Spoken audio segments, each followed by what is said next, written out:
Hello বন্ধুরা, কেমন আছেন? হ্যাঁ, আমার গলার আওয়াজটা একটু কম।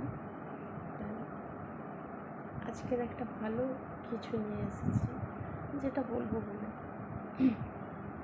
স্কুল জীবনের কথাটা খুব মনে হয়ে পড়ে মাঝে মাঝে।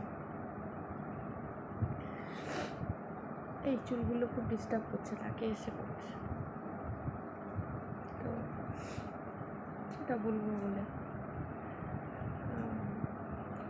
স্কুল জীবনে যেটা হয়, জানি না এটা সবার সাথে হয়েছে কিনা, একদম প্রাইমারি লেভেলে ক্লাস 4 স্ট্যান্ডার্ড, সেই জীবনটা খুব ভালো ছিল, মজার ছিল আর কি।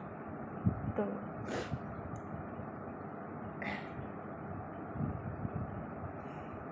টিফিনে নিয়ে যেতাম চিড়ে ভাজা, মুড়ি, আর তার সাথে 2-4টে বিস্কিট কি চানাচুর। এই টিফিনটা খাওয়ার সময় খুব মজা হতো। টিফিনটা থেকে পুরো 1 ঘন্টা থাকতো আমাদের টিফিন, যতটুকু মনে আছে। সেই টিফিনে খাওয়ার থেকে মজাটা এটা হতো,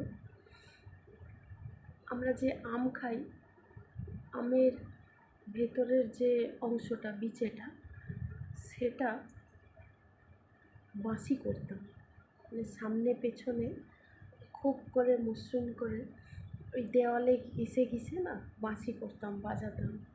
ওইটা বাজাতে বাজাতে আমরা দৌড়োদৌড়ি করতাম খাওয়া টাওয়া ছেড়ে। তো কার বাঁশিটা সব থেকে ভালো হয়